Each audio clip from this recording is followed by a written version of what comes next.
안녕하십니까. 북마크TV입니다. 공자의 논어 두 번째 시간입니다. 오늘은 효제에 대하여 살펴보겠습니다. 자식이 부모를 공경해야 한다는 것은 예나 지금이나 동양에서나 서양에서나 공통적으로 통하는 가르침입니다. 옛날 우리나라에는 늙은 부모를 산채로 내다버리는 고려장 풍습이 있었다고 합니다. 나라야마 부시코라는 일본 영화를 보면 일본에도 예전에 이 같은 풍습이 있었던 것 같습니다. 또 유목민족인 흉노족은 젊은 사람이 가장 좋은 고기를 먹고 나이 든 사람은 나머지 고기를 먹었다고 합니다. 싸움터에 나가 전쟁을 하는 전사의 체력과 건강을 위해서였죠. 하지만 이것들은 모두 생존 환경이 극도로 어려웠던 시절의 특수한 이야기일 뿐이지요. 이 같은 특수한 경우를 빼면 자식이 부모를 공경해야 한다는 것은 매우 보편적인 윤리였지요. 중국인들은 효제를 유별날 정도로 강조했습니다. 부모를 받들어 효도를 다하고 형을 받들어 순종하는 것이 바로 효제이지요. 공자는 특히 효를 중시하였습니다. 효란 자식이 부모에 대해 공경하는 마음을 가지고 복종하는 것입니다. 중국에서 효는 혈연 관계의 윤리를 뛰어넘어 다른 사회적 관계로까지 확대되었습니다. 가족에서 국가에 이르기까지 가장 우선적인 가르침이 되어 거의 종교화되었지요. 이 같은 효의 윤리는 습공과 공자의 다음 대화 속에 잘 나타나 있습니다. 습공이 공자에게 말했다. 우리 고을에 정직한 사람이 있어. 그의 아버지가 남의 양을 훔쳤는데 아들이 고발하였소. 공자께서 말씀하셨다. 우리 고을의 정직한 사람은 다릅니다. 아버지는 아들을 위해 허물을 숨겨주고 아들은 아버지를 위해 허물을 숨겨줍니다. 정직은 바로 그 가운데에 있습니다. 효제를 중시하는 공자의 사상이 동아시아 역사와 문화에 미친 영향은 미루 헤아리기 어렵습니다. 그러면 이제 효제에 대해 공자나 제자들이 한 말들을 살펴보지요. 효에 대해서 이야기할 때 공자는 추상적으로 강조하는 것이 아니라 질문하는 사람에 따라 매우 구체적으로 지적합니다. 하기 2편입니다. 유자가 말하였다. 사람 됨됨이가 부모에게 효송스럽고 형들에게 공손하면서 윗사람 범하기를 좋아하는 사람은 드물다. 윗사람 범하기를 좋아하지 않으면서 난 일으키기를 좋아하는 사람은 없다. 군자는 근본이 되는 일에 힘쓰니 근본이면서 도가 생겨난다. 효도와 공경은 아마도 사람됨의 근본일 것이다. 유자는 공자의 제자인 유약입니다. 유약은 얼굴 생김새가 공자와 비슷하다고 했는데 공자 사후의 제자들 사이에서 그를 공자처럼 받들자는 이야기가 있었을 만큼 중요한 사람이죠. 그에게 자라는 존칭을 붙인 것으로 보아 유약의 제자들이 논어 편찬에 참여했다는 것을 알 수 있습니다. 유자의 말에서 우리가 주목해야 할 것은 윗사람을 범한다, 난을 일으킨다와 같은 봉건 시대의 이야기가 아니라 효도와 공경, 곧 가족 구성원 사이의 정서적 관계를 잘 처리하는 것이 사람됨의 근본이라고 한 점입니다.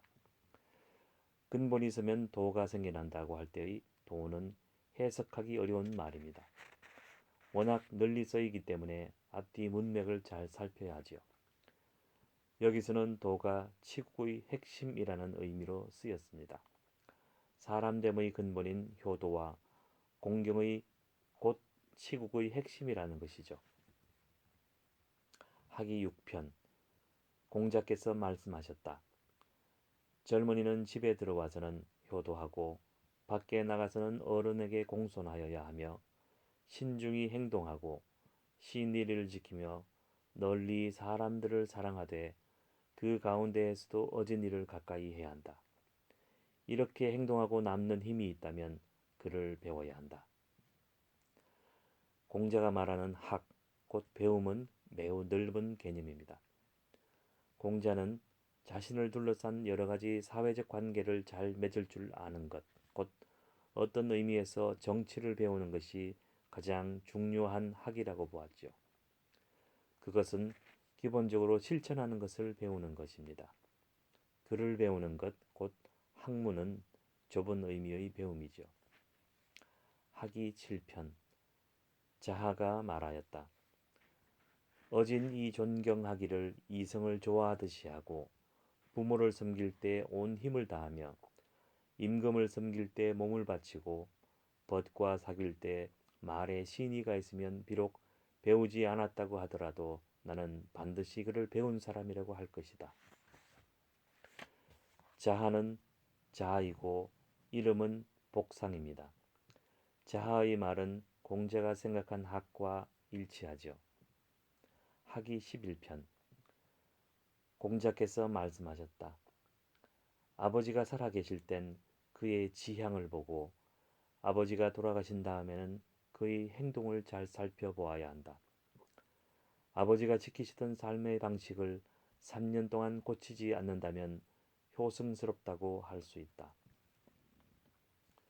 여기서 주의할 것은 그가 아버지가 아니라 아들을 가리킨다는 점입니다. 어떤 사람이 효성스러운지를 가늠하는 기준을 제시한 말이죠. 아버지가 살아계실 때에는 그에게 어떤 일을 처리할 수 있는 독립된 권한이 없기 때문에 그의 지향이나 소망을 보고 아버지가 돌아가신 뒤에는 어떤 일을 스스로 결정해서 처리할 수 있는 권한이 있기 때문에 그의 행동을 보아야 한다는 것입니다. 3년은 옛사람들이 부모가 돌아가셨을 때 치른 3년상과 관련이 있습니다. 지금은 3년이라는 것이 별 의미가 없지만 전통적으로는 이것을 마음의 안정과 연결시켜 설명했습니다. 3년 동안 그렇게 해야만 마음이 편하다는 것이죠. 위정 5편. 맹의자가 효에 대해 묻자 공자께서 말씀하셨다. 어기는 것이 없는 것이다. 얼마 후에 번지가 수레를 모는데 공자께서 말씀하셨다. 맹손이 나에게 효에 대해 묻기에 내가 어기는 일이 없는 것이라고 대답하였다. 번지가 무슨 뜻입니까? 라고 묻자 공자께서 말씀하셨다. 부모가 살아계실 때는 예로서 섬기고 돌아가시면 예로서 장사 지내고 예로서 제사 지내는 것이다. 맹의자는 노나라에서 상당히 권세 있는 대부였습니다. 그런데 이 사람의 행실이 좋지 않았기 때문에 공자가 어기지 말라고 강조한 것입니다. 그런데 재미있는 것은 공자가 효에 대해 묻지도 않은 번지라는 제자에게 이 일을 말하고 있다는 사실이죠. 맹의자는 왜 더 이상 묻지 않았고 공자는 묻지도 않은 번지에게 이 일을 말했을까요? 그 사정을 알 길은 없지만 이때 만약 번지가 더 자세히 묻지 않고 예 알겠습니다 했다면 공자는 좀 섭섭했을 것입니다. 현대 중국의 유명한 철학자 가운데 리쩌허우라는 사람이 있습니다. 이분의 서승 가운데 중국 철학사 연구의 권위자인 펑유란이라는 분이 있죠. 그런데 리쩌허우는 북경대학을 다닐 때 펑유란 선생의 강의를 잘 듣지 않았습니다. 그런데 펑유란은 강의 시간마다 학생들에게 리쩌우는 요새 무엇을 하느냐 하고 묻곤 했습니다. 친구들은 그 말을 리쩌허우에게 전했지요. 그래서 리쩌허우는 펑유란이 죽기 얼마 전에 문병을 가기도 하고 죽은 뒤에는 펑유란에 관한 글을 쓰기도 했습니다. 이런 방식의 교육도 있는 것이죠. 맹의자가 만일 공자와 번지가 나눈 대화를 들었다면 어떤 심정이었을까요? 아래에 몇 사람이 계속 효에 대해 묻고 공자가 대답하는 내용이 나옵니다. 재미있는 것은 공자의 대답이 질문하는 사람에 따라 조금 다르다는 것입니다. 공자는 질문하는 사람의 구체적 상황에 따라 교육하는 방식을 달리했습니다. 이처럼 추상을 중시하지 않고 논리적 방식을 그다지 사용하지 않는 것은 중국적 사유의 특징이기도 합니다. 위정 6편 맹무백이 효에 대해 묻자 공자께서 말씀하셨다. 부모님으로 하여금 자식의 병만을 걱정하게 하는 것이다. 맹무백은 바로 앞에 나온 맹의자의 아들입니다. 공자의 말은 질병 이외의 다른 일로 부모님을 근심하게 만들지 않는 것이 효라는 것입니다. 이 말로 보아 맹무백이 부모에게 근심을 끼치는 행동을 많이 했다는 걸 예측할 수 있을 것 같습니다. 위정 7편 자유가 효에 대해 묻자 공자께서 말씀하셨다. 오늘날 물질적으로 부모를 잘 복양하는 것은 효라고 생각하지만 개와 말도 다 잘 먹여 기를 수 있다. 공경하지 않는다면 무엇이 다르겠는가? 제자 자유가 부모를 모실 때 공경하는 마음이 부족했다는 것을 예측할 수 있습니다. 위정 8편 자아가 효에 대해 묻자 공자께서 말씀하셨다. 항상 밝은 얼굴로 부모를 대하는 일이 어렵다. 일이 있을 때 젊은 사람이 그 일을 맡아 수고하고 술이나 밥이 있을 때 어른들이 드시게 하는 일, 이런 것을 가지고 효라고 할 수야 있겠는가? 자아가 부모를 모실 때 화순한 기색이 부족했음을 알 수 있을 것 같습니다. 위정 20편 계강자가 물었다. 백성들로 하여금 공경스럽고 충성스럽고 서로 좋은 일을 권하게 하려면 어떻게 해야 합니까? 공자께서 말씀하셨다. 엄숙한 태도로 백성을 대하면 공경스러워지고 윗사람으로서 몸소 효도하고 백성들을 자유롭게 대하면 충성스러워지고 좋은 사람을 기용하고 무능한 사람을 가르치면 서로 좋은 일을 권하게 됩니다. 위정 21편 어떤 사람이 공자께 선생께서는 왜 정치를 하지 않습니까? 라고 묻자 공자께서 말씀하셨다. 서경에 이르기를 효도여 오직 효도하고 형제간에 우애가 있어야 정치에 영향을 미칠 수 있다고 하였다. 효도하고 우애하는 것이 곧 정치인데 어찌 벼슬하는 것만을 정치라고 하겠는가?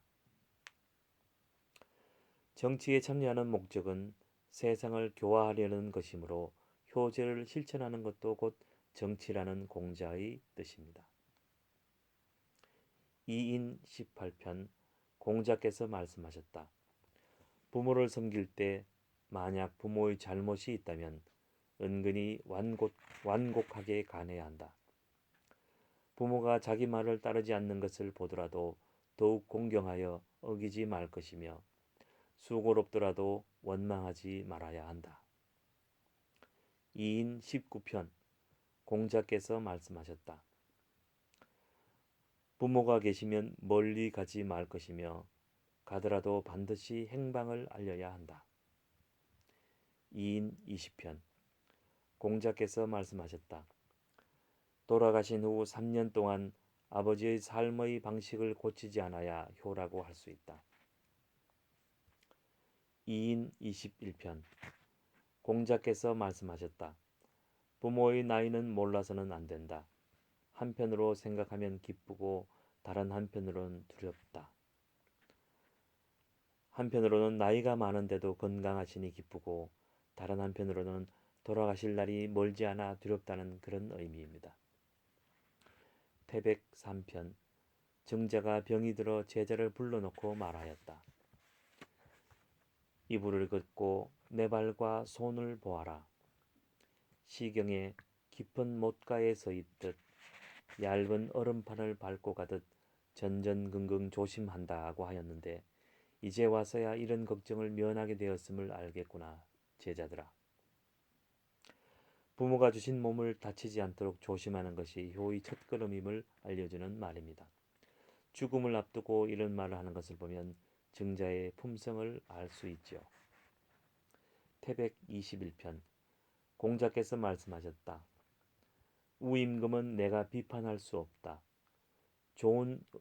좋지 않은 음식을 드시면서도 제사 음식은 풍성하게 차려 선조에 대한 효성을 다하고, 좋지 않은 의복을 입으시면서도 제사 지낼 때 입는 예복은 아름답고 화려하게 했으며, 자신이 머무는 궁실은 초라하게 해놓고 백성을 위한 치수 사업에는 온 힘을 다했으니 우임금은 내가 흠잡을 수 없다.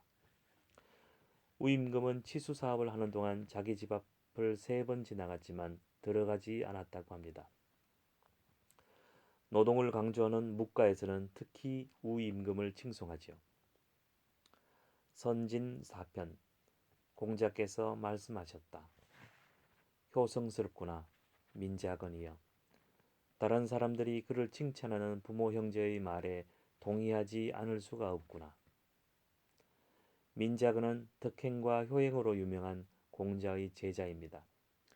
자신을 박대하는 새어머니를 극진히 모셔서 결국 회개하고 만들었다고 하죠. 선진 21편. 자로가 물었다. 어떤 이치를 알게 되면 바로 행동해야 합니까? 공자께서 말씀하셨다. 부형이 계신데 어떻게 안다고 바로 행동하겠는가? 염류가 물었다. 어떤 이치를 알게 되면 바로 행동해야 합니까?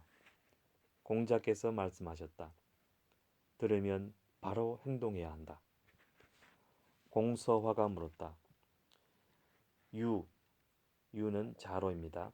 자로가 물었을 때에는 선생님께서 부형이 계신데 라고 하시고, 염류입니다. 염류가 물었을 때에는 선생님께서 바로 행동하라고 하시니 제가 의혹이 생겨 감히 묻습니다.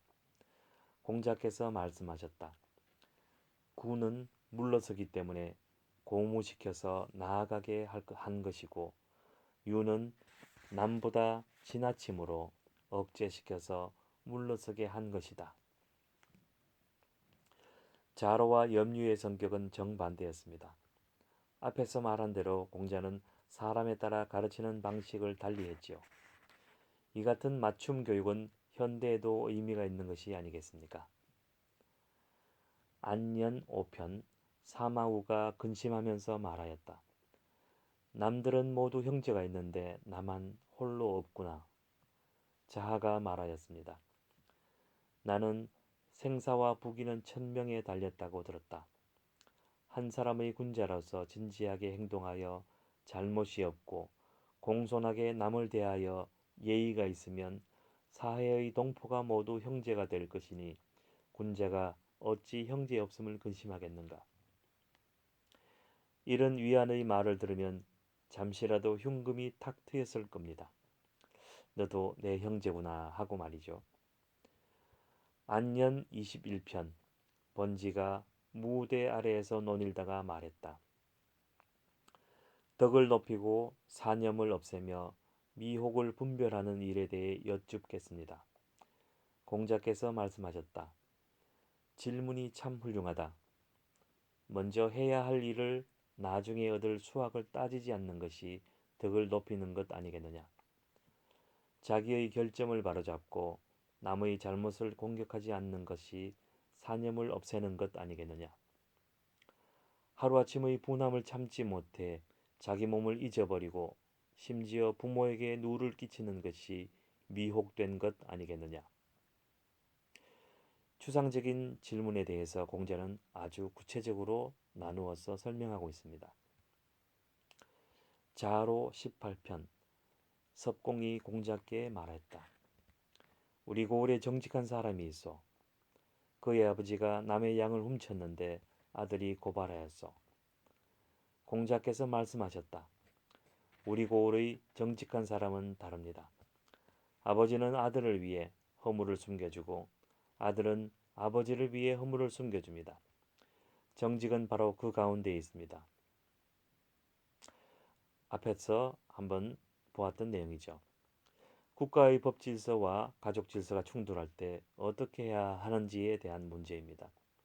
공자는 가족이 더 중요하다고 보았습니다. 맹자에도 이와 비슷한 내용이 나옵니다. 순임금의 아버지가 살인을 했을 때 순임금은 어떻게 해야 할까 하는 문제에서 맹자는 순임금이 임금 자리를 버리고 아버지를 업고 도망가야 한다고 말합니다.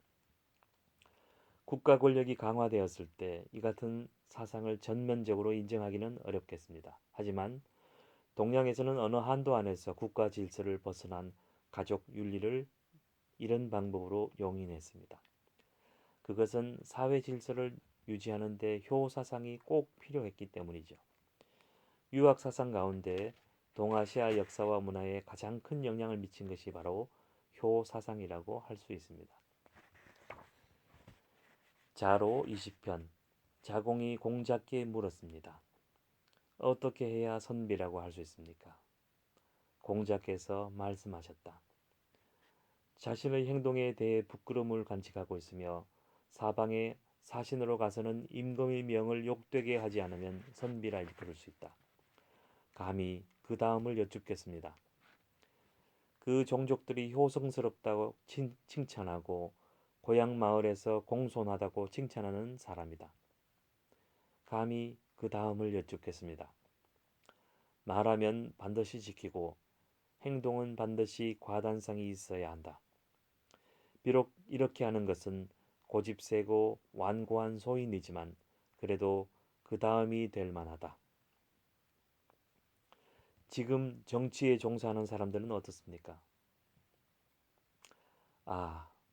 다 도량이 잘고 견식이 얕은 인물들이니 어떻게 낱낱이 헤아리겠느냐. 정치인들의 자질이 문제가 된 것은 어제 오늘의 일이 아닌 것 같습니다.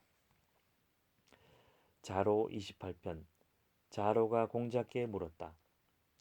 어떻게 해야 선비라고 할 수 있습니까? 공자께서 말씀하셨다. 서로 간절하게 좋은 일을 권하고 화목하게 지내면 선비라고 할 만하다. 보석에는 간절하게 권하고 형제간에는 화목하게 지내야 한다. 친구끼리는 강남에 가기 쉽고 형제간에는 다투기가 쉽지요. 진정한 선비의 모습은 이 같은 일상생활에서 잘 드러납니다. 헌문 46편 원양이 다리를 벌리고 앉아서 공자를 기다리고 있었다. 공자께서는 이렇게 말씀하시며 지팡이로 그의 정강이를 때렸다.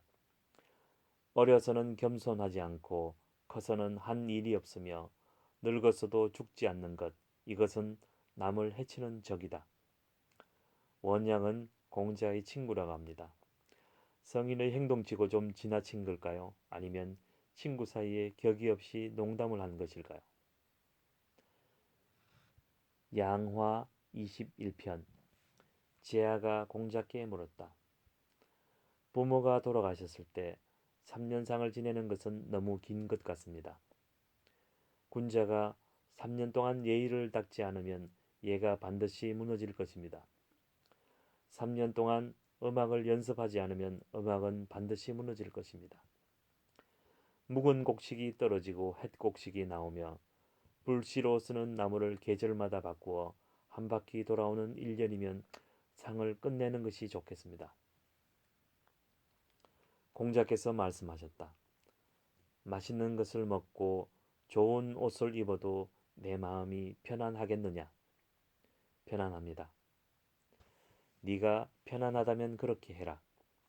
군자는 상을 당했을 때 맛있는 것을 먹어도 맛이 없고 음악을 들어도 즐겁지 않고 처소에 거하는 것도 불안하기 때문에 그렇게 하지 않는 것이다. 이제 네가 편안하다면 그렇게 해라. 제아가 나가자 공자께서 말씀하셨다. 여는 제아입니다. 제아는 어질지 못하다. 아이는 낳은 지 3년이 지나야 부모의 품에서 벗어나고 3년상은 온 세상의 공통되는 상례이다. 여도 자기 부모한테서 3년 동안 사랑을 받았는가? 공자의 직계 제자마저 3년상이 너무 길다고 생각했으니 일반 사람들은 아마 더했을 것이라고 생각됩니다. 공자는 3년상을 옹호하면서 그 근거를 심리적 안정과 부모에 대한 보답에서 찾고 있습니다. 갓난아기 일때 3년 동안 보살펴 주신 부모의 언덕에 보답하기 위해 3년상을 치르는 것이며 그렇게 해야 마음이 편하다는 것이죠. 공자는 예라는 규범을 사람의 자연스러운 심리와 정서라는 기초 위에 세우려고 하였습니다. 자장 17편 증자가 말하였다. 내가 선생님께 들으니 사람은 평상시에 자신의 감정을 충분히 드러낼 수가 없다. 만약 있다면 그것은 부모의 상을 당했을 때의 일일 것이다. 예절과 법도, 절제를 강조한 전통사회에서 인간의 감정을 자연스럽게 표현하기란 어려웠습니다. 하지만 부모의 상을 당하면 모든 것을 고려하지 않고 대성통곡할 수 있었지요. 증자가 말하였다. 내가 선생께 들으니 맹장자의 효행 가운데 다른 것은 다 쉽게 할 수 있지만 아버지의 신하와 아버지의 정책을 바꾸지 않는 것은 하기 어려운 것이다. 3년 동안 아버지가 지키시던 것을 고치지 않아야 효성스럽다는 공자의 말과 일맥상통하죠. 자, 이렇게 오늘은 효, 제에 대해서 살펴보았습니다.